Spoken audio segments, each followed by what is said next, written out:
नमस्कार मित्रों, मैं प्रदीप श्रीवास्तव कहानी टाइम में आपका स्वागत करता हूँ। लीजिए सुनिए मेरे उपन्यास वह अब भी वही है का 12वां भाग। मैं तुम्हारी कमर के गिर्द साड़ी लपेट कर पेटीकोट के अंदर खोसने लगा तो तुम हंसने लगी। मेरा हाथ लगते ही तुम्हें गुदगुदी लगने लगती। तुम्हारी हंसी से मेरे मन में खुराफात सूझी। मैं जानबूझकर साड़ी ऐसे ढंग से अंदर खोसता कि तुम्हें ज़्यादा गुदगुदी लगे। यह सब मैंने तब तक किया जब तक कि तुम हंसते हंसते दोहरी नहीं हो गई। तुम्हारी आंखों से पानी न आने लगा।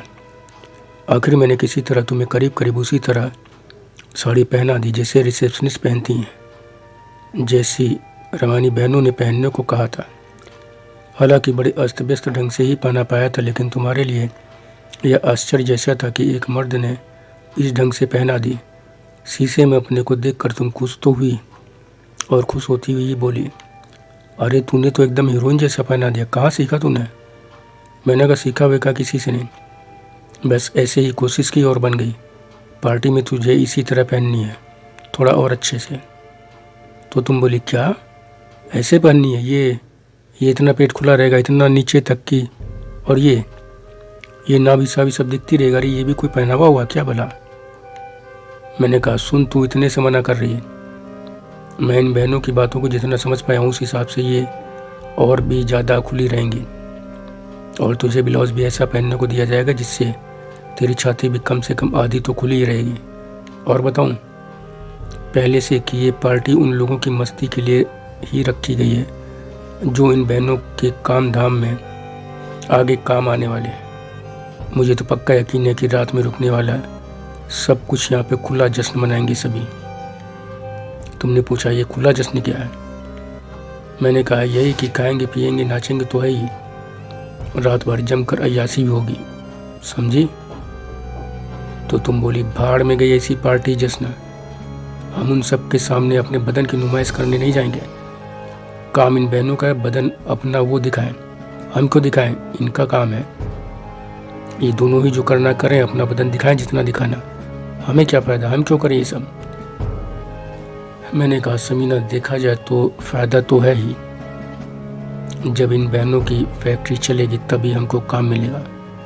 जो तुम्हारा सपना है ना कारोबार करना है, इन बहनों की तरह आगे बढ़ने का, तो ये सब इस फैक्ट्री के चलने पर और इन बहनों का तुम्हारी बात मान लेने पर ही निर्भर है। देखो बहुत साफ साफ बात है कि जब इनकी गाड़ी बढ़ेगी तभी हमारी गाड़ी भी बढ़ेगी आगे। इसलिए मैं तो सब करने को तैयार हूँ, क्योंकि मुझे तुम्हारी योजना बहुत सही लग रही है। इससे हम दोनों अपना कारोबार कर सकते हैं, आगे बढ़ सकते हैं। मैं तो भाई पूरी तरह तैयार हूँ, तुम अपनी बताओ। ये याद रखना, तुम्हारी ना का मतलब है सब खत्म, तुम्हारे मेरे सारे सपने खत्म। तब तुम बोली समझ रही हूँ तुम्हारी बात, मगर ये भी तो समझो हमने कभी ये सब किया नहीं है, कैसे कर लेंगे? मैंने कहा सभी काम कभी ना कभी शुरू ही किए जाते हैं। जो काम कर रहे हैं या भी तो पहले कभी नहीं किया था ना, लेकिन ज़रूरत पड़ी तो कर रहे हैं ना। जैसे विलेन बनने की ठान ली है तो कोशिश कर रहा हूँ, मौका मिलते ही बनूंगा भी। वैसे ही यह सब भी करेंगे। तुम सीधे सीधे यह समझ लो कि तुम्हारा हमारा सपना इसी रास्ते से चलकर पूरा होगा। मेरी बातों को बड़े ध्यान से सुनने के बाद तुम बोली बातें तो तू बड़ी बड़ी कर लेता है। सुन, मैं भी पीछे हटने वाली नहीं हूँ। देखना सपना तो पूरा करना ही है। साड़ी पहनकर थोड़ा सा बदन दिखाकर पूरा होगा तो यही सही, करेंगे सब। मैंने कहा तो ठीक है, आओ अब तान कर सोते हैं, देखते हैं कुछ और नए सपने, फिर उन्हें भी पूरा करने का रास्ता भी ढूंढते हैं। अगले कई दिन जिस तरह की तैयारियाँ हुई उससे साफ हो गया कि पार्टी में आएंगे तो गिने चुने लोग, लेकिन सब कुछ होगा बहुत ही हाई क्लास। इन तैयारियों के लिए जिस तरह हम दोनों को 16-16 घंटे काम में लगाया गया, उससे हम दोनों एकदम पस्त हो गए। हमें क्या क्या करना है दोनों बहनें यह भी समझाती चल रही थी। पार्टी से एक दिन पहले हम दोनों की ड्रेस भी आ गई। दोनों बहनों के कई काम इतने उलझे, इतने रहस्यमय लग रहे थे कि उन्हें देखकर मुझे लगता कि यह बहनें तो साहब से भी आगे हैं। तुम जब काम करके थक जाती तो इन बहनों को खूब अंडा बंडा कहती, मगर अपने सपने को लेकर एकदम सजग थी कि जो भी हो पूरा करना ही है। पार्टी वाले दिन तुम ऐसे खुश थी जैसे कि पार्टी तुम्हारे बिजनेस को ही शुरू करने के लिए हो रही है। उस दिन दोनों बहनें सुबह 5 बजे ही उठ गईं और घर पर सारे कामों को करते हुए 10 बजे चली गईं। जब 4 बजे वापस आई तो पता चला कि फैक्ट्री का उद्घाटन शानदार ढंग से हो गया। जिन मेहमानों को आना है वो देर रात आएंगे। उनके न रहने पर हम दोनों ने जिस तरह से घर पर सारी तैयारी की, उसे देखकर दोनों बहनें खुश हुई। मेहमानों के आने के कुछ देर पहले ही हमें अपनी ड्रेस पहनकर तैयार हो जाने को कहा गया। तुम जब हल्की दूधिया नीली और प्लेन सिल्क साड़ी पहने पूरे मेकअप के साथ सामने आई तो कुछ देर तो मैं तुम्हें देखता ही रह गया। चौड़ा पीला बॉर्डर और उसी से मैच करता सिल्क का ही पीला ब्लाउज। पहले तुम वाकई किसी 5 स्टार होटल की रिसेप्शनिस्ट ही लग रही थी। एकदम नीचे से बांधी गई साड़ी और गहरे गले पीठ के ब्लाउज में तुम बहुत खूबसूरत लग रही थी। मैंने मिलते ही तुम्हें छेड़ा था। मैंने कहा, अरे तुम तो एकदम हीरोइन लग रही हो। तुम्हारे खुले पेट छाती की तरफ इशारा करके कहा, यार तुम बहुत खतरे में हो, सारे मेहमान इसी में उलझ कर रह जाएंगे। कई और बातें कहीं तो तुम अपने हाथों से छाती पेट को छिपाने की कोशिश करती हुई बोली, चुप रहना, सबसे पहले तो तू ही इसी में उलझता जा रहा, सब काम चौपट कर देगा। मैंने उस औरत की भी खूब तारीफ की जिसने तुम्हें तैयार किया था। हम दोनों काम करते रहे और सामने पढ़ते ही एक दूसरे को छेड़ते भी रहे। टाइम से करीब 1.5 दर्जन मेहमान आ गए। सारे मेहमान बड़े हाई फाई सोसाइटी के लग रहे थे। उनके आने के पहले 4 अजीब से हाव भाव वाले जेंट्स व लेडी भी आ गई थी। सारे मेहमानों के लिए जिस हाल में सब कुछ अरेंज किया गया था, दोनों बहनें उन्हें वहीं ले गई। सभी का बड़ी खूबसूरती से बहुत ही खूबसूरत से बुके देकर स्वागत किया गया। उनकी सेवा में ऐसी लगी कि मानो उनके मेहमान ना होकर उनके दामाद हों। खाने पीने के समय ही हमें बहनों ने दोबारा चौंका दिया। म्यूजिक सिस्टम पर कोई अरेबिक धुन पहले से चल रही थी। मेहमानों के अलावा जो अजीब से हाव भाव वाले जेंट्स लेडीज आए थे वो अचानक ही मेहमानों के बीच से गायब हो गए। फिर अचानक ही कुछ ही देर में सभी आ गए। सब मेकअप करने गए थे। उन्होंने उस अरेबिक धुन पर थिरकते हुए ही प्रवेश किया। दोनों महिलाओं ने कमर के नीचे और छाती के महत्वपूर्ण हिस्सों पर कई रंगों की कोई चमकीली चीज़ लगा रखी थी, या कहे कि उन चमकीली चीज़ों से ही उन हिस्सों को ढका था जो लाइट पड़ने पर खूब चमक रही थी। बाकी अपने पूरे खुले शरीर पर दोनों ने ना जाने कौन सा स्प्रे या क्रीम लगा रखी थी कि लाइट में संगमरमर सी चमक रही थी। दोनों आदमियों ने चमकीली काली पैंट और साटन की चमकती मैरून शर्ट पहन रखी थी। थिरकते हुए जब दोनों आए तो अपने हाथों में सिरेमिक ब्लैक दरबुका लिए थे जिस पर दोनों बेली डांस के लिए कोई धुन बजा रहे थे। सिरेमिक ब्लैक दरबुका जिसकी टुन टुन की आवाज़ माहौल में गूंज रही थी, वह बड़ी उत्तेजक लग रही थी। उनके आने के बाद म्यूजिक सिस्टम पर चल रही अरेबिक धुन की आवाज़ बिल्कुल धीमी कर दी गई। दोनों महिलाएं दरबुका की थाप से अपनी थिरकन की लय मिलाने लगी। यह सब देखकर मैं समझ पाया कि रमानी बहनों ने अपनी स्वार्थ सिद्धि हेतु मेहमानों के लिए नेकेड बेली डांस की व्यवस्था की है, जिसके बारे में मैंने पहले सुना भर था। प्रत्यक्ष देखूंगा या सपने में भी नहीं सोचा था। दोनों बेली नर्तकियों की शरीर की थिरकन इतनी तेज थी कि बिजली भी शर्मा जाए। वे पेट, नितंबों, स्तनों को ऐसे थिरका रही थी मानो खासतौर से स्तनों और नितंबों को कि इनके कंपन इतने तेज थे कि आंखों की पलकें बंद होना ही भूल गई। दोनों स्तनों नितंबों की हरकत इतनी ज़्यादा प्रभावी और मादक थी कि जब दोनों डांस करती करती मेहमानों के करीब जाती, करीब उनके ऊपर ही एकदम झुक जाती, कभी थिरकते स्तन करीब चेहरे पर लगा देती तो वो सभी बिल्कुल मदहोश से हो जाते। कई मेहमान भी उनके साथ उठ कर थिरकने लगते। कुछ महिलाएं भी उठ उठ कर थिरकती रहीं। उन्हें देखकर मेरे मन में आया कि इन दोनों ने कपड़ों के नाम पर एक सूत भी नहीं पहना है, तन पर मेकअप के सिवा कुछ भी नहीं है, फिर भी इतने लोगों के सामने कितना निसंकोच नृत्य कर रही हैं। इसे इनकी बेशर्मी कहूँ, इनकी कला कहूँ, या पैसे के लिए तन बेचना कहूँ। फिर सोचा चाहे जो भी हो, ये जो भी कर रही हैं ये कोई आसान काम नहीं है। इतनी तेज वाद्य यंत्रीय संगीत पर जिस तेजी कुशलता से ये शारीरिक भाव भंगिमाएं प्रस्तुत कर रही हैं, यह निश्चित ही इनकी शानदार कला है और शानदार कला की प्रशंसा की ही जानी चाहिए। तुम्हें देखते ही मैंने छेड़ने की गरज से तुमसे पूछा कि ये दोनों बिना कपड़े उतारे नहीं नाच सकती क्या? ये दोनों बिना कपड़े उतारे नहीं नाच सकती क्या? तो तुम फुसफुसाती हुई बोली, तू उनके तन पर कपड़े क्यों ढूंढ रहा है? उनका नाच देख बस। कपड़े पहन लेंगी ना तो तुम सब आंखें फाड़ फाड़ कर जो देख रहे हो वो कहाँ देखोगे और कहाँ दिखेगा वो सब? और वो नहीं दिखेगा तो तुम सब उनका नाच देखोगे क्या? मैं भी सब देख समझ रही हूँ। नाच नहीं, सब उनका बदन देख रहे हैं बस। बात करता है नाच की, चल जा। यह कहते हुए तू एक महिला मेहमान के पास चली गई। शायद उसने संकेत से बुलाया था, तभी मेरा ध्यान इस ओर भी गया कि सबसे ज़्यादा वही तुम्हें बुला रही थी। यह सब रात के 2 बजे तक चला। इसके बाद कुछ मेहमान चले गए। उनके जाने के बाद रवानी हाउस में जो कुछ हुआ वह हम दोनों के लिए आश्चर्यजनक था। हर पल हम दोनों की आंखें आश्चर्य से फैली जा रही थी। मैं यह भी देख रहा था कि तुझे आश्चर्य तो जरूर हो रहा था, लेकिन तुम कहीं से भी अटपटा महसूस नहीं कर रही थी, ना ही तुम्हें बुरा लग रहा था। मुझे सबसे बड़ा आश्चर्य तो तब हुआ जब देखा कि तुम भी कुछ नशे में हो, जबकि तुमने पहले कहा था कि पार्टी में हम दोनों को नशा छूना भी नहीं है। लेकिन तुम न जाने कब हाथ साफ कर गई, मुझे पता तक नहीं चला।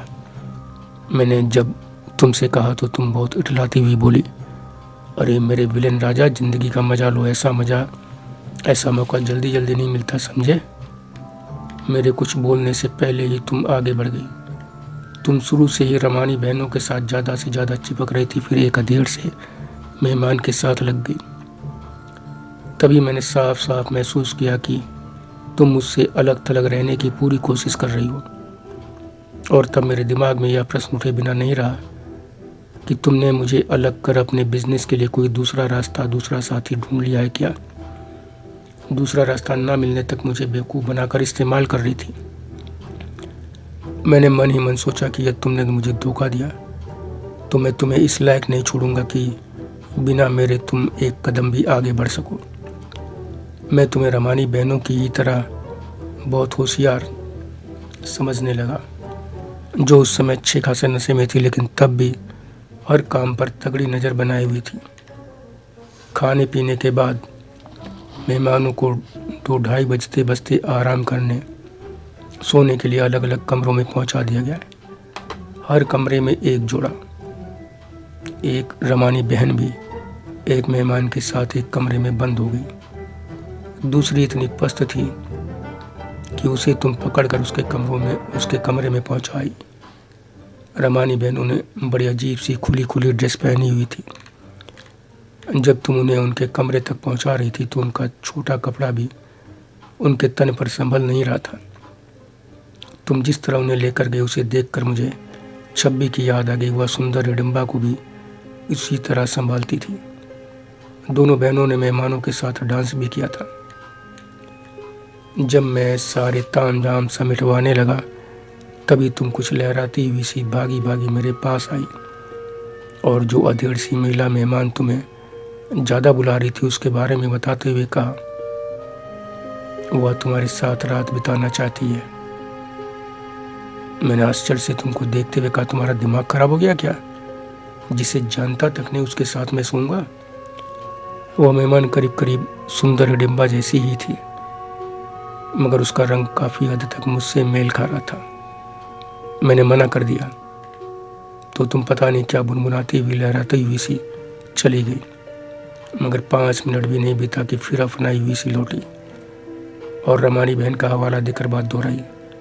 कहा, दोनों बहनें बहुत जोर देकर कह रही हैं जाओ, वह एक बहुत बड़ी हस्ती है, अधिकारी है। अब मेरा दिमाग हत्थे से उखड़ गया। मैंने झल्लाते हुए कहा, उनके लिए होगी बड़ी हस्ती, अधिकारी। काम उनके करेगी, मेरे नहीं। मैं उनका नौकर हूँ, दास नहीं। अब समझा मुझे तुम्हें साड़ी सूट पहना के और यह सब पहनाने का मतलब क्या है। अभी मुझे उस औरत के पास भेज रही है। मेरे जाते ही तू भी तैयार हो जा। तुझे किसी मर्द के पास या कहकर भेजेंगे कि वह आदमी बड़ी हस्ती है, अधिकारी है, वह तुझे बुला रहा है रात भर साथ सोने के लिए। तो तुम बोली, अरे नहीं, ऐसा नहीं करेगी, तू मर्द है इसलिए कह रही है तुझसे। मैंने कहा, बड़ी मूर्ख है तू। अरे जब औरत होकर उसने मुझे बुला लिया तो जो मर्द आए हैं उनमें से कोई तुझे नहीं बुलाएगा क्या मैंने देखा नहीं कि साले किस तरह तेरे को घूर रहे थे, ऊट पटांग हरकतें कर रहे थे। तो तुम बोली, सब देख रही थी, मैं भी समझ रही थी। तू तो खाली इतना ही देख पाया, पूरा तो देख ही नहीं पाया। मैंने पूछा, पूरा नहीं देख पाया? क्यों, कुछ और भी किया क्या? तब तुमने कहा, इसीलिए तो तेरे को लापरवाह कहती हूँ। एक ने दो ने मुझे कई बार पकड़ पकड़ कर खींचा, बदन को कई जगह मसला सहलाया। यह सब रमानी बहनें देख भी रही थी और मुस्कुरा भी रही थी। तो मैंने गुस्सा होकर कहा, हद हो गई, तूने मना भी नहीं किया? मना क्या करती? जब देख रही हूँ कि सब उनकी आंखों के सामने हो रहा है, वो कुछ कहने के बजाय मुस्कुरा रही हैं, तो सब मैं समझ गई कि उनकी भी यही मनसा है, इसलिए मैं चुप रही। तुम्हारी इस बात पर मैंने कहा, अरे उनकी मनसा थी ना, तेरी तो नहीं थी। तू तो साफ मना कर सकती थी, उन सालों का हाथ झटक सकती थी। इस पर तुम बहुत ही खींचती हुई बोली, सुन, तेरी कमी यही है कि तू कभी दिमाग से कोई काम करना ही नहीं जानता, बस दिल की बातें मानता है। मना करने पर यह बहनें तुरंत मुझे और तुझे भी नौकरी से निकाल कर धक्के देकर घर से बाहर कर देती। इस समय हम यहाँ नहीं, बाहर कहीं सड़क पर फटे पुराने कपड़ों में भटक रहे होते। और सुन, मेरी चिंता मत कर, मैं देख चुकी हूँ, सारे मर्द किसी ना किसी औरत के साथ हैं, इसलिए मुझे कोई बुलाने वाला नहीं। तुम्हारी इस दलील से मेरा गुस्सा और बढ़ गया। मैंने कहा, तू तो बिल्कुल उनकी वकील बन गई है, मुझे उस कमीनी औरत के पास भेजने पर तुली हुई है। मैं दूसरी औरत के साथ सोऊंगा, रात बिताऊंगा, तेरे को बुरा नहीं लगेगा? इस पर तुम बोली, ओफो, ये बहस करने का टाइम नहीं है, जो करना है जल्दी कर। मैं तेरी ही बात दोहरा रही हूँ कि इस समय सिर्फ इतना करना है कि उसके पास जाएगा तो अपना भी कारोबार चल पड़ेगा, नहीं जाएगा तो सड़क पर इसी समय चलने की तैयारी कर लो। हाँ, मैं तेरे साथ थी, तेरे ही साथ रहूँगी। कारोबार की ओर ले चलेगा तो वहाँ भी, सड़क पर ले चलेगा तो वहाँ भी। मैं उनकी वकील नहीं हूँ, इसलिए जिधर ले चलना है उधर ले चल, मगर जल्दी कर। तुम्हारी बात पर मैंने कहा, एक बात बता, यदि तू मेरी जगह होती तो क्या करती? सड़क की ओर चलती या कारोबार की ओर? चल बता, जल्दी बता। मैंने सोचा था कि ऐसे तुम उलझ जाओगे और मुझे उस सांवली हिडिंबा के पास जाने के लिए नहीं कहोगे, तब मेरे लिए भी मना करना आसान होगा। मगर तुमने जो कहा उससे मैं सेकंड भर में खच्चारों खाने चित्त हो गया। मेरे पूछने पर तुमने पल भर को मेरी आंखों में देखा और पूरी सख्ती से बोली, मैं तुझे लेकर कारोबार की ओर जाती, क्योंकि कारोबार ही सही मायने में जिंदगी देगा। बाकी बातें तो ढकोसले हैं, जो कीड़े मकोड़ों की तरह सड़क पर रेंगने, लोगों की ठोकरें खाने, उनके पैरों तले कुचल कर मरने के लिए ढकेल देंगी। तुमने बड़ी चालाकी से मुझे भी समेटते हुए अपनी बात कही और मुझ पर जाने का पूरा दबाव बना दिया। तुम्हारी बात से मुझे यह समझते देर नहीं लगी कि यदि मैं निकाला गया तो तुम बिल्कुल भी मेरे पीछे आने वाली नहीं। उस समय ऐसी ही कोई बात कहकर तुरंत ही पीछे हट जाओगी, मेरा साथ छोड़ दोगी। मैं तुम्हारी बात का बहुत कठोर जवाब देने जा रहा था कि तभी एक रमानी बहन बहकती चाल में हमारी तरफ आती हुई दिखाई दी। मुझे समझते देर नहीं लगी कि मामला गंभीर हो चुका है। वो अब सांवली हिडिंबा खा पी कर एकदम बौरा चुकी है। अब वह किसी की सुनने वाली नहीं। उसके मन का ना हुआ तो वह मदमस्त हंसनी की तरह सबको रौंद डालेगी। तुम्हारा जवाब मुझे मिल ही चुका था। रमानी बहन मुझ तक पहुंचने से 7-8 कदम पहले ही रुक कर बोली, बासु सैमी यहाँ क्या कर रहे हो? क्यों टाइम पास कर रहे हो? मैंने कहा था गेस्ट को कोई प्रॉब्लम नहीं होनी चाहिए। मैं कुछ बोलता कि उसके पहले ही तुमने कह दिया, कोई प्रॉब्लम नहीं होगी मैडम, आप जाइए। यह सुनते ही वह जैसी ही झूमती हुई आई थी वैसे ही झूमती हुई चली गई। उनके जाते ही तुम बोली, देख दिमाग से काम ले, जो करना है जल्दी कर, अब टाइम नहीं है। वो औरत एकदम बौखलाई हुई है, और वैसे भी ऐसा तो है नहीं कि तू किसी औरत के पास पहली बार जा रहा है। दिमाग से काम ले। यह कहकर तुमने मुझे एक तरह से आदेश ही दिया था कि मैं किधर जाऊं। तुमने सिर्फ कहा ही नहीं बल्कि हल्के से हाथ से मुझे उधर ही जाने के लिए ढकेल भी दिया। कोई रास्ता न देख मैं उधर ही बढ़ता हुआ बोला, ठीक है, दिमाग से ही काम लेता हूँ। ऐसी सेवा करूँगा कि जीवन में दोबारा इतनी मस्ती में कभी नहीं आएगी। मर्द की छाया से भी कांपेगी। कुछ कदम ही आगे बढ़ा था कि तुम लपक कर मेरे पास आई, कान में फुसफुसा कर कहा, देख कुछ गड़बड़ ना करना। मैं फिर कह रही हूँ कि दिमाग से काम ले, दिमाग से। तुम इसके आगे कुछ बोलती कि मैं फिर पलटा और तुम्हें खा जाने वाली नज़रों से देखते हुए कहा, दिमाग से ही काम ले रहा हूँ, दिखाई नहीं दे रहा? चल जा, अपना काम कर, जा भाग यहाँ से। गुस्से में तुमको झड़क कर मैं चला गया। उस समय मेरे दिमाग में यह बात भी आई कि जो भी हो तुम छब्बी नहीं बन सकती। सारे मेहमान अगले दिन सुबह ही चले गए। मैं भी सुबह ही 2 घंटे काम करने के बाद अपने कमरे में आकर लेट गया। मैं अपने को बेहद अपमानित महसूस कर रहा था। वह महिला एक बड़ी अधिकारी और उससे भी बड़ी अय्याश औरत थी। उसे मेरा साथ पसंद आया था, मैं इतना ही जान सका था। रमानी बहनें अपने उद्देश्य में पूरी तरह सफल हुई थी। अपनी सफलता के लिए उन्होंने शराब, शबाब, ड्रग्स, छल कपट सब प्रयोग किया था। सारे मेहमान किसी न किसी बेहद उत्तेजक ड्रग्स के प्रभाव में थे, खुद दोनों बहनें भी। लेकिन बड़ी चालाकी से उन्होंने खुद कम डोज ली थी। घर के नौकरों का सही परिचय छिपाया था। मैं और तुम मेहमानों के लिए रमानी बहनों के खास सहयोगी थे।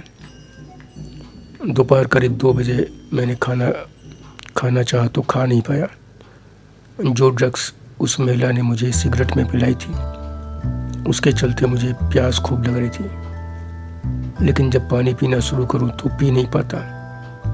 भयंकर गर्मी लग रही थी। सुबह से 4 बार नहा चुका था। नहाने के बाद बड़ी राहत मिलती थी। उस ड्रग्स से अगले पूरे दिन जहां मेरी हालत पस्त रही, वहीं वह महिला जब उठी तो उसे देखकर नहीं लग रहा था कि उसकी हालत मेरी तुलना में आधी भी खराब है। मैंने उसके पहले तमाम भूखी बेशर्म औरतें देखी थी, लेकिन वह सब उसके सामने कमतर थी। समीना, उसने पूरी बेहयाई से ऐसे ऐसे काम किए करवाए कि सोचकर आज भी शर्मिंदगी से भर उठता हूँ। मुझे ड्रग्स ना दी गई होती तो मैं शराब के नशे में भी वह सब नहीं कर सकता था। सुबह जब उठा तो देखा वह पूरी निर्लज्जता के साथ बेड पर चारों खाने चित बेसुध पड़ी थी। उसे उस हालत में देखकर मन में आया कि सर के ऊपर तक उठाकर पटक दूं इसी बेड पर, जिस पर इसने मेरे साथ अयासी की सारी सीमाएं पागलपन की हद तक पार की। वह टैटू की भी बड़ी दीवानी थी। शरीर के कई खास हिस्सों पर उर्दू में न जाने क्या क्या लिखवा रखा था। उसे देखकर मन ही मन कहा, निर्लज जब टैटू बनवाने के लिए न जाने किस किस के सामने पूरा बदन उघाड़ चुकी है, तो यहाँ जो कुछ किया हुआ इसके लिए कौन सी बड़ी बात है। मैंने करीब 3 बजे जब वह चौथी बार थोड़ी अजवाइन खाकर किसी तरह पानी पिया। तब जाकर मुझे कुछ राहत मिली। जब राहत मिली तो तुमको ढूंढा कि बात करूं कि जब मैं उस सौली हिडिंबा के पास चला गया तो आखिर रात भर तुम कहाँ थी, क्या क्या किया तुमने, क्या हुआ। लेकिन तभी सोचा कि अभी तक तो तू नजर ही नहीं आई, तू दिखी ही नहीं अभी। कहीं रात भर उन्हीं स्थितियों से तू नहीं गुजरी जिससे मैं गुजरा, और अब ड्रग्स वगैरह के चलते किसी कोने में पस्त पड़ी है। जब ढूंढा तो तुम किचन से लगे स्टोर रूम में जमीन पर बेसुध सो रही थी, उसी खास साड़ी में। तुम्हारे सारे कपड़े ऐसे अस्त व्यस्त हो रहे थे जैसे तुमने किसी तरह उन्हें खींच तान कर अपने तन पर या अपने तन से लपेट लिया हो। तुमने अपनी समझ से सोने के लिए जमीन पर चादर बिछाई थी, लेकिन तुम चादर से अलग जमीन पर थी। मैं भी उस औरत के साथ बहुत ही ज्यादा ऊट-पटांग हालत में पड़ा था। तुम्हारे साथ साथ क्या हुआ, क्या हुआ, रात भर तुमने क्या किया, तुम्हारी स्थिति मुझे साफ साफ बता रही थी।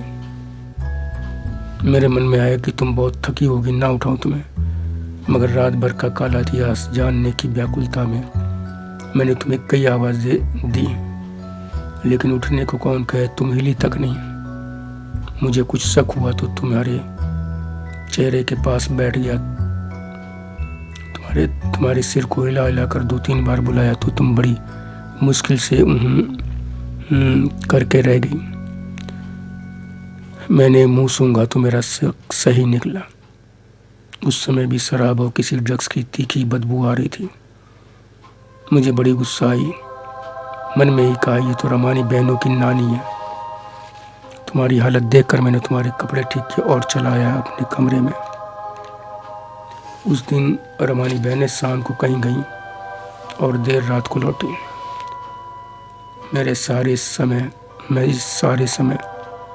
अपने कमरे में पड़ा रहा, बार बार तुमको देख कर आता कि तुम्हारा नशा उतरे तो तुमसे बात करूं, लेकिन जब तुम रात 11 बजे तक भी नहीं आई तो मुझसे नहीं रहा गया। खींच कर फिर पहुंचा तो तुम वहाँ के बजाय अपने कमरे में मिली। तख्त पर सिर दीवार से टिकाए आंखें बंद किए बैठी थी। चेहरे पर अच्छी खासी सूजन थी, आंखें कुछ ज्यादा ही सूजी थी। तुम्हें देखकर गुस्सा आ रही थी। मेरी आहट पाकर तुमने धीरे से आंखें खोली। कुछ देर मुझे देखा तुमने, फिर हाथ से इशारा कर बगल में बैठने को कहा। तुम बहुत ही ज्यादा थकी हुई लग रही थी।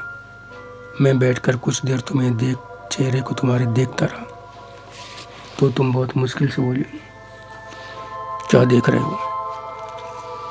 मैंने पूछा, कल तूने बहुत ज्यादा पी थी क्या? चल जाने दे। मैंने कहा नहीं, बता ना, ड्रग्स भी ली थी? तुम फिर बोली, छोड़ना, रात गई बात गई, आगे की देखते हैं। तुम्हारी जुबान उस समय भी लड़खड़ा रही थी। आंखों चेहरे पर आ जा रहे भावों को देखकर मुझे पक्का विश्वास हो गया था कि बीती रात तुम्हारे साथ बहुत कुछ ऐसा हुआ है जिसे तुम छिपा रही हो। मैंने दोनों हाथों से तुम्हारे चेहरे को पकड़ते हुए कहा, देख समीना, मेरी तरफ देख, मेरी आंखों में देखकर बता, कल रात क्या क्या हुआ? तूने क्या क्या किया? बोल, रात भर तूने क्या किया? इस पर तुम फिर बोली, अरे बोल तो दिया ना, काहे को बार बार वही बात बोले जा रहा है? कहा ना, वो रात बीत गई, दूसरी रात आ गई।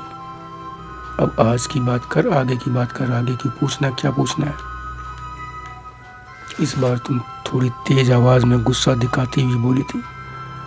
इससे मुझे भी गुस्सा आ गया। मैं भी तुम्हारे ही अंदाज में बोला, सुन, जो पूछ रहा हूँ वह बता, और रात गई बात गई कहकर बहुत कुछ छिपा रही है तू। मैं ये होने नहीं दूंगा, समझी? मैं सब जानकर ही तुझे छोड़ूंगा। मैं एक हाथ से तुम्हारे जबड़े को पकड़े हुए था। मेरी पकड़ गुस्से में सख्त हो गई थी। इस बार लगा कि तुम मेरे गुस्से से थोड़ा डरी। तुमने मेरी पकड़ से छूटने की कोशिश शुरू कर दी, लेकिन गुस्से में मेरी पकड़ कम नहीं हुई तो तुम घुटी घुटी सी आवाज में बोली, अरे छोड़ना तभी तो बोलूंगी। मैंने छोड़ते हुए कहा, जल्दी बोल, टालने की या झूठ बोलने की कोशिश न करना, बता दे रहा हूँ। तब तुम बोली, मैं झूठ झाट काहे को बोलूँगी, बहुत सच सुनना चाहते हो ना, तो सुन ले सच। जो तूने किया वही सब मैंने भी किया।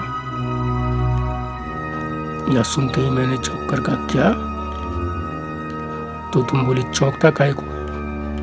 अरे जब तेरे को दिमाग से काम लेने को बोलकर वहां भेजा तो मुझे भी तो दिमाग से काम लेना था, नहीं तो काम बिगड़ जाता। और तब तू कहता कि मैंने तुझे तो भेज दिया, और खुद तुम इतना ही बोल पाए थे कि मैं गुस्से से बोला, चुप चुप कर बिल्कुल। मैंने गुस्से में एक बार फिर तुम्हारा मुंह कस कर दबा दिया। कुछ देर बाद छोड़ते हुए कहा, साली, तुझमें और इन बहनों में कोई अंतर नहीं, ये भी बच्चात हैं, तू भी। मैं अपनी बात पूरी भी नहीं कर पाया था कि तुम बीच में बोली, हाँ मैं भी बच्चात हूँ। कुछ देर बच्चात बनकर अगर मैं गरीबी गुलामी की ज़िंदगी से निकलकर तनकर खड़ी हो सकती हूँ, ऐशो आराम की ज़िंदगी जी सकती हूँ, तो मुझे कोई हिचक नहीं, कोई एतराज़ नहीं बच्चात बनने में। और हाँ, एक बात साफ साफ बताऊँ कि मैं यह भी नहीं चाहती कि जब हम दोनों गुलामी से बाहर आए तो तुम ये ताना मारो कि इसके लिए तुमने कुर्बानी दी, मैंने कुछ नहीं किया। इसलिए जब मेरे सामने बात है तो मैंने सोचा चलो जो काम करेंगे दोनों मिलकर करेंगे, बराबर बराबर करेंगे। और तब मैंने तुम्हारी तरह हिचकिचाहट नहीं दिखाई कि मुझे धकेला गया तब गई। तो मैंने कहा, तो क्या अपने आप ही जाकर खड़ी हो गई उस कमीने के सामने कि लो जी मैं आ गई, जो करना करो। तो तुम बोली, खुद क्यों चली जाओगी? देख गुस्सा थूक, ठंडे दिमाग से काम कर। तू खुद बता चुका है कि तू कितने सालों से कहां से भटकता चला आ रहा है, क्या क्या किया, कितने कितने दिनों तक भूखा रहा, पीने को पानी तक नहीं मिला। मेरा भी यही हाल रहा। सोच जरा, हम दोनों की कितनी उम्र हो गई, अभी हाथ पैर चल रहे हैं तो हाड़ तोड़ मेहनत करके पेट भर लेते, कपड़ा पहन लेते। लेकिन जरा सोच, जब ऐसे घिसते घिसते इतनी उम्र हो जाएगी कि हाड़ तोड़ मेहनत करने लायक नहीं रहेंगे, तब क्या करेंगे? तब हमारे सामने एक ही रास्ता बचेगा कि या तो हम भूखों एड़िया रगड़ रगड़ कर मर जाए, या फिर हाथ में कटोरा लेकर दर दर भीख मांगे सड़क किनारे, कहीं कूड़े कचरे में चिथड़े लपेटे पड़े रहें, और ऐसे ही भूख प्यास कपड़े दवा दारू के लिए एड़ियाँ रगड़ रगड़ कर उम्र पूरी होने से पहले ही मर जाए। तन को कफन तक नसीब नहीं होगा। दफन फूकने की तो बात छोड़, कुत्ते ही नोच नाच कर खत्म कर देंगे। अब तो यह भी सोचना गलत है, क्योंकि लगता है जल्दी ही कुत्ते भी खत्म हो जाएंगे। नगर निगम वाले उनकी बधिया कर नस्ल ही खत्म किए जा रहे हैं। और जरा उस दुर्गत की सोच कि अगर शरीर के अंग बेचने वाले तस्कर उठा ले गए शरीर को, तो किस तरह चीर फाड़ कर एक एक अंग कहाँ कहाँ बेच देंगे, ये दुनिया कभी नहीं जान पाएगी। ये जो इतने भिखारी अचानक ही गायब हो जाते हैं, तुम्हें क्या लगता है कि उन्हें कोई घर मिल जाता है? ये तस्कर ही उठा कर ले जाते हैं। अरे सोच जरा, ठंडे दिमाग से सोच, फिर कुछ बोल, नहीं तो हमारी भी रूहें भटकती रहेंगी, तड़पती रहेंगी यहीं। क्या यही चाहते हो? हमारे आगे पीछे तो कोई लड़का बच्चा है नहीं जो हमारी बुढ़ापे में देखभाल करेंगे। तू मेरी छोड़ अपनी सोच जरा, अगर तेरे पास पैसे होते, मकान होता, तो क्या अब तक तू शादी नहीं बनाता, बीवी नहीं लाता, बच्चे नहीं पैदा करता? अब तक तेरे बच्चे बड़े बड़े नहीं हो गए होते? तू गाड़ी में रोज अपनी बीवी बच्चों को लेकर घूमने नहीं जा रहा होता? ये सब इसीलिए नहीं हो पाया ना कि इतने पैसे तेरे पास नहीं है, और अब भी नहीं है।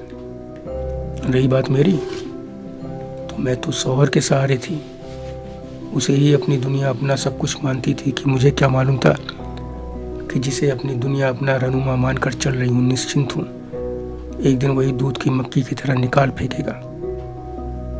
उसने जब मुझे गोश्त की हड्डी की तरह चूस कर फेंक दिया, तब मेरी आंखें खुली।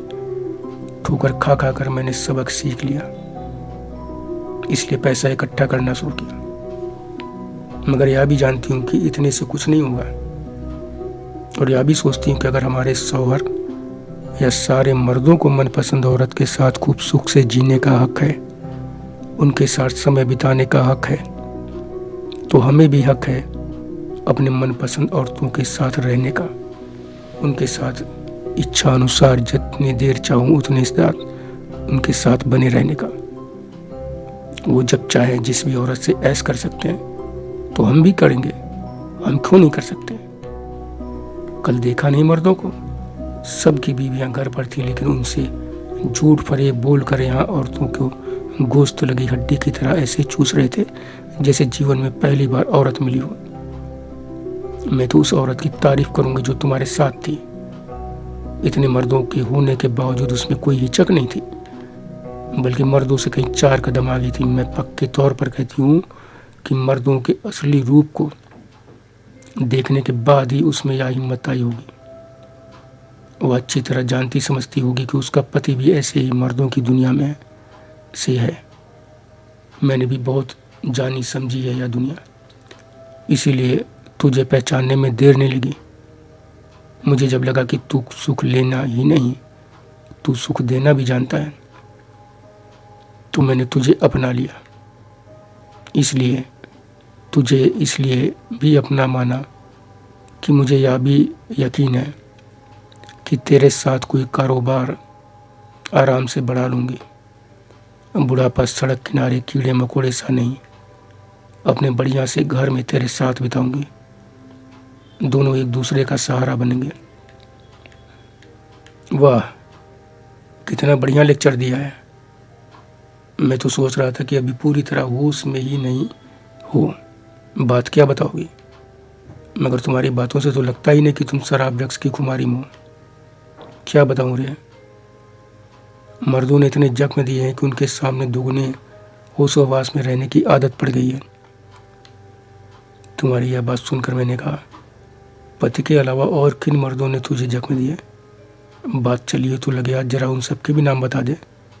क्यों अपने कपार यानी सिर पर बोझा दे हुए हो। मेरी बात पर तुम कुछ बताने के बजाय उस हालत में भी हंसते हंसते दोहरी हो गई। तो मैंने कहा, अरे पागल हो गई क्या, मैंने कोई चुटकुला सुना है क्या जो हंस रही है। तब तुम बोली, नहीं, तू कभी कभी अपने बड़वापुर की बोली बोल देता है तो मज़ा आ जाता है, और ये भी पता चल जाता है कि तू सच में गुस्से में है। क्योंकि जब तू सच में गुस्सा होता है तभी तू अपने बड़वापुर की बोली बोलता है। यह सुनकर मैंने कहा, अब जब जान गई है ना कि मैं सच में गुस्से में, तो चल अब जल्दी जल्दी उन सब मर्दों के नाम बता, उनके बारे में बता जिन्होंने तुझे जख्म दिए। मेरी जिद पर तुमने कहा, जिद कर रहा है तो बता दे रही हूँ। हालांकि अब इन बातों का कोई मतलब नहीं है। शौहर के बाद दूसरा जख्म खानदान ही के एक आदमी ने दिया। रिश्ते में चच्चा लगता था। अपने व्यवहार काम दिलाने की झांसे से उसने मेरा विश्वास जीत लिया। काम के लिए उसके साथ यहाँ आ गई। यहाँ उसने पहली ही रात मेरे यकीन का खून करते हुए मुझे रात भर लूटा, और फिर अगले 2 हफ्ते तक वो न दिन देखे न रात, जब मन हो तब मुझे लूटता कुचलता रहा। और मैं अपनी मजबूर रूह को जार जार आंसू बहाते देखती रही। मेरी रूह रोती रही, आंसू बहाती रही, और वो मुझे लूटता रहा, कुचलता रहा। एक दिन मुझे भनक लगी कि वह किसी दल्ले को मुझे बेचने की बात पक्की कर चुका है। यह जानते ही मेरी रूह फिर कांप उठी। उसी रात मुझे किसी तरह मौका मिल गया और मैं उस जानवर के चंगुल से निकल भागी। फिर एक के बाद एक 5 घरों में काम किया। इनमें से एक कमीना निकला, उसने भी धोखे से मुझे 4-5 दिन रौंदा। पहले सोचा पुलिस में रिपोर्ट लिखाऊं, फिर रुक गए कि इस अनजान शहर में मेरी कौन सुनेगा। पैसे के दम पर ही मुझे फंसवा देगा। इसके बाद भटकते भटकते यहाँ रमानी साहब के पास पहुँच गई। वो बेचारे मेरे लिए किसी फरिश्ते से कम नहीं थे। कुछ सालों के बाद एक दिन मुझसे बोले, समीना, अभी तुम्हारी कोई ज़्यादा उम्र नहीं है, कब तक ऐसे अकेले रहोगी? अगर तुम तैयार हो तो किसी भले आदमी के साथ तुम्हारा निकाह करवा दूं। लेकिन अब मैं निकाह के नाम से ही सिया उठती हूँ। तो मैंने मना कर दिया। मैंने कहा, बाबूजी, बस अपना प्यार मुझ पर हमेशा बनाए रखिए। मुझे निकाह के नाम से ही नफरत हो गई है। मेरे मन की बात जानने के बाद उन्होंने फिर कभी मुझसे निकाह की बात नहीं की। जब तक रहे तब तक एक बाप ही की तरह मानते रहे। लोगों से मिले सारे जख्म ऐसे हैं जिन्होंने मुझे अब इतना मजबूत बना दिया है कि अब कोई मुझे जख्म देना चाहेगा तो मैं उसका पूरा जीवन जख्मों से भर दूंगी, समझे? मैंने सब बता दिया। अब तो खुश हो ना? समीना, उस समय तुम्हारी बातों ने मेरा गुस्सा बहुत कम कर दिया, लेकिन खत्म नहीं। साथ ही इन बातों ने बुढ़ापे, तेजी से बढ़ती उम्र को लेकर मुझे डरा दिया था। मगर यह सोचते ही मेरा पारा चढ़ जाता कि तुम रात भर किसी दूसरे मर्द के साथ सोई। जब मैं ज़्यादा बड़बड़ाया गुस्सा हुआ तो तुम भी गुस्सा हो गई। बड़ी दबंगई से 4 बातें मुझे सुनाते हुए बेलौस बोली, सुन, तू तो ऐसे धौंस जमा रहा है जैसे कि मैं तेरी ब्याता बीवी हूँ और मुझे दूसरे मर्द की छाया भी नहीं देखनी चाहिए। अरे जैसे तू मुझे चाहता है वैसे ही मैं तुझे। दोनों मिलकर कारोबार के लिए आगे बढ़ना चाहते, उसी के लिए सारी कोशिश कर रहे हैं। उसी के लिए तू उस औरत के पास गया तो मैं उस मर्द के पास गई। कहाँ से गलत हो गया? सब ठीक है, समझा? अब आगे की बोल। उस औरत के पास जाकर अगर तू गलत नहीं है, तू खराब नहीं हुआ, तो मैं उस मर्द के पास जाकर कैसे गलत हो गई? कहाँ से खराब होगी? मैं तो तेरे पे गुस्सा नहीं हो रही ना। मुझ पर तो कोई फर्क नहीं पड़ गया, तुझे क्यों इतना फर्क पड़ गया? अगर फर्क पड़ गया है तो तू सुन ले। और 2-4 साल काम करने की उम्र निकल गई ना, तो कुछ भी देखने फर्क करने लायक ही नहीं रह जाओगे। बुरा मत मानना, तब सिर्फ माथे पर हाथ रखकर पछताने लायक ही रह जाओगे। इसके बाद जब और वक्त बीत जाएगा तब के लिए कहूँगी कि एड़िया ही रगड़ोगे, पछताने लायक भी नहीं बचोगे। तब मेरी यही बातें याद कर करके आंसू बहाओगे। मगर नहीं, तब तो आंखों में आंसू भी नहीं बचेंगे। रही बात मेरी, तो अच्छी तरह सुन लो। मैं हार मानने वाली नहीं हूं। तू ना सही तो ना सही, मैं अकेले ही आगे बढ़ूंगी, क्योंकि मुझे ये गरीबी मंजूर नहीं। एड़ियाँ रगड़ रगड़ कर बुढ़ापा काटने की सोचकर मुझे नफरत होती है। तुझे मेरे साथ चलना है तो चल, नहीं चलना है तो ना चल। कोई जबरदस्ती नहीं है, मगर जो करना है वह मुझे अभी का अभी बता दे, इसी समय। मैं उसी हिसाब से अपना काम आगे बढ़ाऊं। चल बता। समीना, तुम अपनी बात पूरी करते करते बहुत ज़्यादा गुस्से में आ गई थी। आंखों से आंसू भी निकल रहे थे, पता नहीं गुस्से के कारण या कि यह सोचकर कि मैं तुमसे अलग हो जाऊंगा। तुम्हारी सूजी सूजी आंखों से मोटे मोटे गिरते आंसू देखकर मुझे तुम पर दया आ गई। साथ ही यह भी सोचा कि तुम सच कह रही हो, कड़वा सच, चाहे बुढ़ापे वाली बात हो या ब्याता बीवी की, या कि हम दोनों ने जब एक ही काम किया, एक ही उद्देश्य के लिए किया, तो फिर एक गलत और दूसरा सही कैसे हो गया? मैं यही सब सोचता तुम्हें देखता रहा, क्या कहूँ, कुछ समझ नहीं पा रहा। तो तुम अपना धैर्य खो बैठी। मैं चुप रहा तो तुम और ज़्यादा देर तक शांत न रह सकी और धैर्य खोकर बोली। मेरे हाथ को पकड़कर पहले तुम झिझोड़ती रही और फिर बोली, सुन, मुझे बताओ, अभी बताओ, समझे? मेरे पास तुम्हारी तरह टाइम नहीं है। बताओ बताओ मुझे।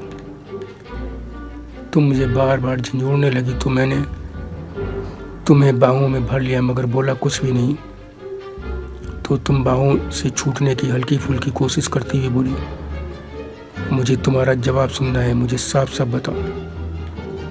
तुम अब मुझे झंझोड़ना बंद कर चुकी थी।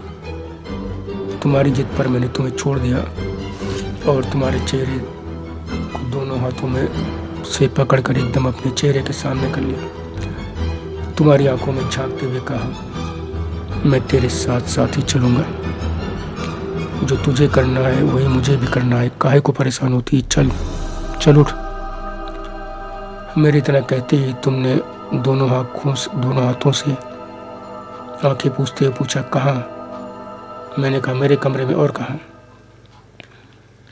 इतना कहते हुए मैं तुम्हारा हाथ पकड़े पकड़े उठा और अपने कमरे में ले आया। तभी तुम एकदम रुकती हुई बोली, सुनो, मैं नहा कर आती हूँ। एक तो बदन बहुत टूट रहा है, दूसरे उस हरामी जानवर ने कुत्ते की तरह रात भर मुझे रगड़ा, नोचा, खसोटा है। मैं कुछ क्षण तुझे देख कर बोला, ठीक है जा, मुंह में ढेर सा मंजन भी भर लेना। नशे में उसे खूब नोचा, खसोटा तो तूने भी होगा ना। तुम्हारी बात सुनते ही मुझे लगा कि जैसे तुम्हारे बदन से उस हरामी आदमी की ऐसी घिनौनी बदबू आ रही कि नाक ही फट जाएगी। तभी तुमने पलटवार सा करते हुए कहा, सुन, तू भी ना ले, तुम दोनों ने भी तो वही चमकाया होगा ना एक दूसरे को। तुम्हारी इस औचक बात से मैं झटका खाकर ठहर सा गया। आखिर मैंने कहा, तू जा, मैं पहले ही नहा चुका। तभी तुम्हारे चेहरे पर मुझे कुछ शोक भाव सा दिखा। उस शोक भाव के साथ ही तुम बोली, अच्छा तो चल मेरे साथ फिर से नहा। हम दोनों ने उन सबको खुश किया। चल अब खुद भी खुश हो लेते हैं।